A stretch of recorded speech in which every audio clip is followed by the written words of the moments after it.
ลางเดินก้าวต่อไปกับพี่แล้วมาขัดกันตรงนี้เดินก้าวที่2ก็กลายมาเป็นเส้นทั้งหนามูล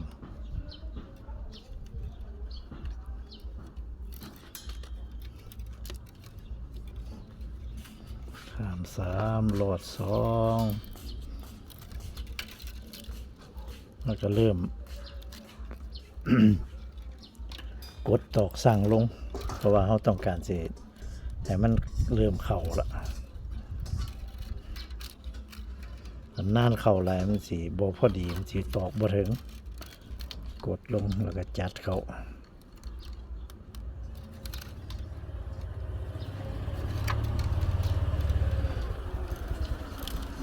พ่อไปออกรถไหนเนี่ยฮะ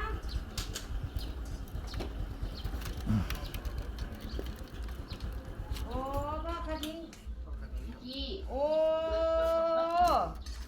ปาดมาลงโอ้ที่แม่คณิงไปนะบ่ เออ ที่ไปเที่ยวไต้นี่ ผมไม่ไปเที่ยวไปเบิ่งคุณปู่ ที่ไปแล้วบ่ ว่ากันเขายังบ่มา ไปเบิ่งผู้ใด ไป โอ้ เบิ่งไม่นานกันพ่อนะ สวัสดีค่ะ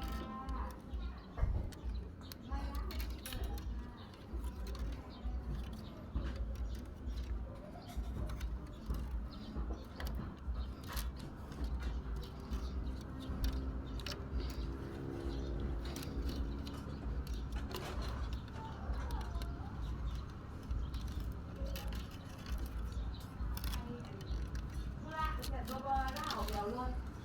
โอ้ลำจำออกกันได้ตัวนี้เล่นจำได้ละ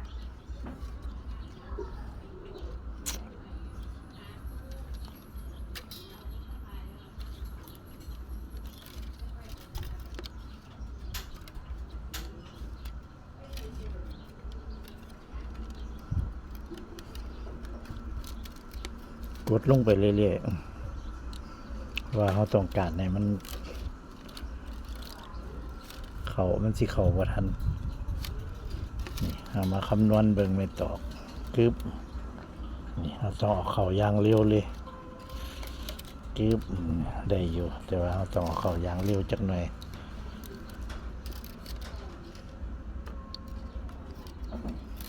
ตอนเฮานั่นเฮาสิจัดเขาก็โกมลง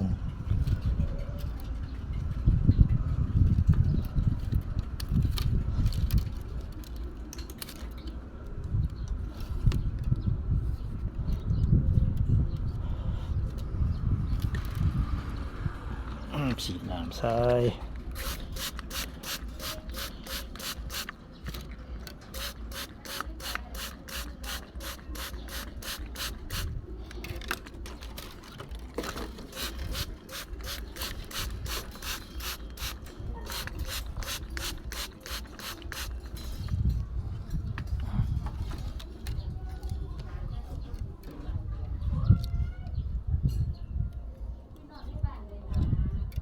จีบ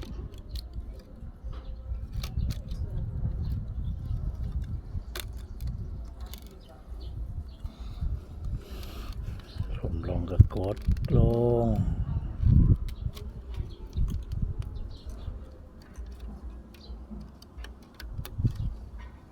จีบ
มันห่างเขาก็จัดเขาให้มันพอดีห่างหลายกับบ่งาม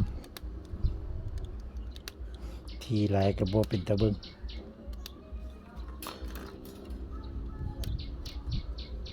ให้มันลีจักหน่อยบ่ให้มันเป็นสี่เหลี่ยมมันทนเป็นสี่เหลี่ยมลีจักหน่อยนี่พื้นผ้าจังเลย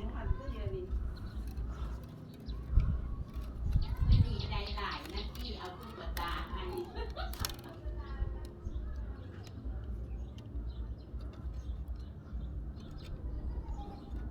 ตอกเบิดต่อ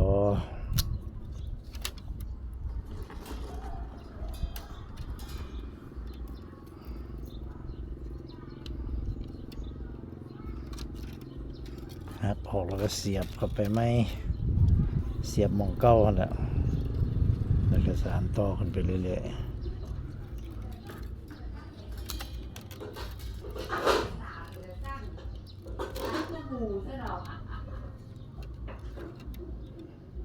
ขี่ไปได้ยินกระถามไปกระถามเอ้าพ่อครูคือว่านั่งมาแต่อ้ำจากแรกเขาก็ไปหัดดูแล้วสะดอกในตุ๊กตาว่าดีไปวัดนั่น ไปก่อนหน่อยที่ก่อนตะก่อนนอนเหมือนสาว เขามีหลานสาวเนาะ อืม เขาแจกเอาบ้านตัวการตัวตุ๊กตาให้พอดีวันลูกเอาบ้านเมื่อวานเมื่อก่อน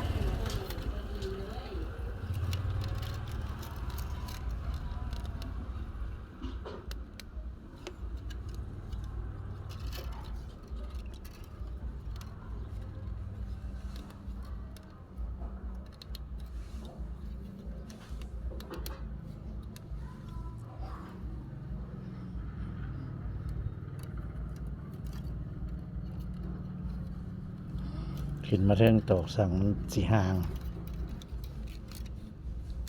เราก็พยายามกดเขา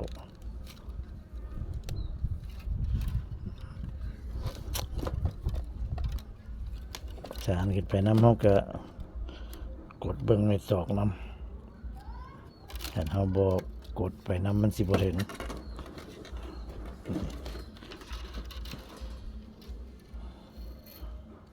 ของปอกห้าเลยพี่น้อง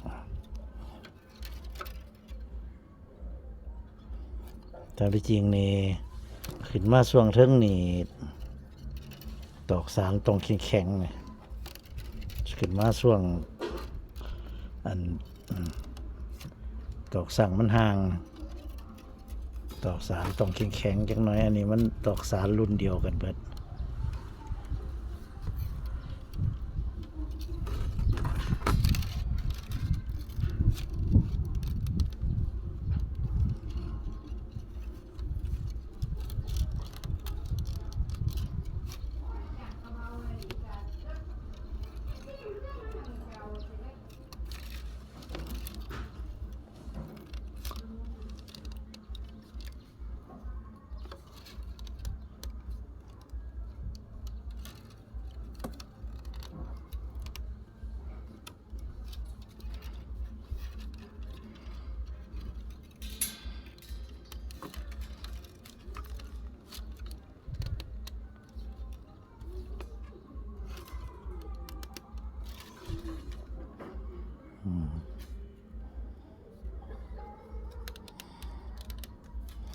แต่มันห่างเขาก็จัดเขา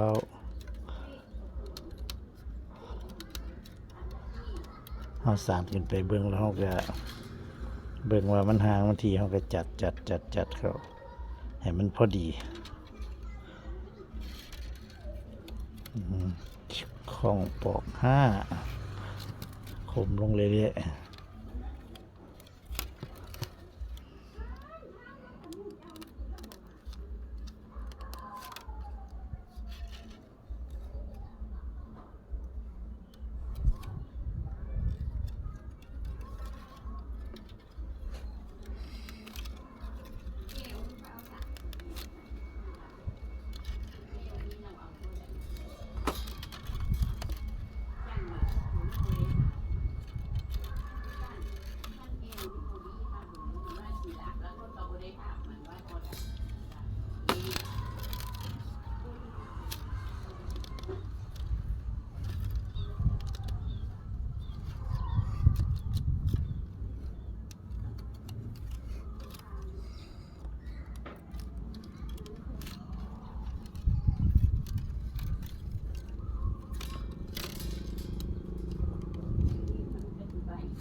อยู่ว่าโรงพยาบาลน่ะเดี๋ยวนี้เขากำลัง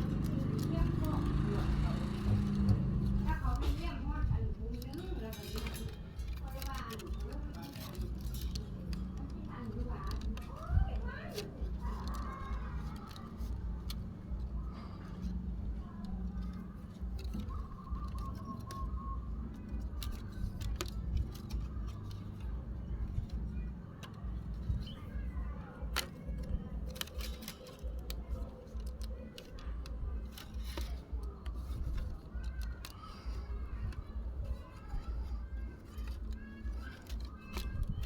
สิไดีหุบยางแรงตัวเนี่ยพี่น้อง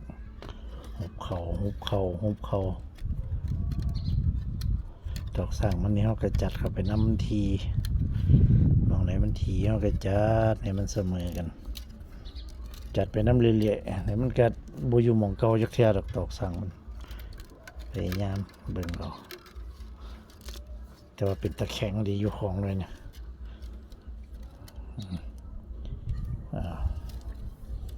นี่คือเป็นการสารปอกหาขึ้นมาถึงตอนที่เฮาสีบีบให้มันเข้าบีบให้มันอ่อมเข้าเฮาสิมาเริ่มอ่อมมันตอกเบิดเฮาก็ต่อ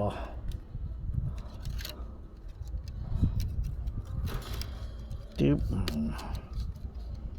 ตามที่จริงมันขึ้นมาช่วงนี้มันต้องใส่ตอกแข็งๆจังหน่อย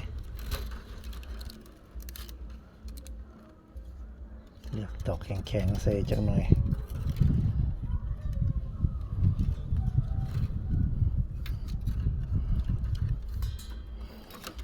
กดลงไป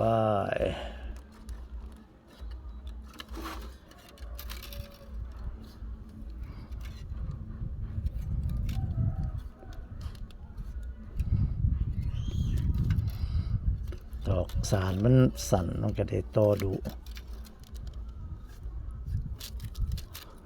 ดอกสารยาวก็ดันได้ต่อแต่ว่าก็คือเก่าแหละพี่น้องเวลาเฮานั่นมันเฮ็ดยากดอกยาวหลายก็ได้สู่ดอกสันบ่ได้ถ้าบ่เพิ่นเฮ็ดง่ายเหลาง่ายสารก็ง่ายดอกสันยาวหลายหั่นไปพันพุ่นพันพี่อยู่หั่นน่ะมันตอกหลายเส้นมันพันกันแต่ว่าถ้ามันทางนั้นได้โตเด้เท่านั้นแหละบ่เพิ่นตอกยาวตอกสันมันได้โตดูเด้ก็บ่เป็นหยังก็ต่อไปเรื่อยๆแต่บางเทื่อไม้สองป่องเฮาบ่อยากถิ่มเฮาเสียดายเฮาก็มาจักไว้เฮ็ดตอกสารก็ได้คือเก่าเฮาก็ต่อดูเอาเฮ็ดไปต่อไป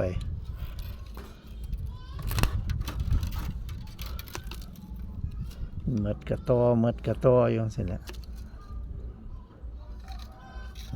หมดอีกแล้วนี่สิเข้ากระต่อ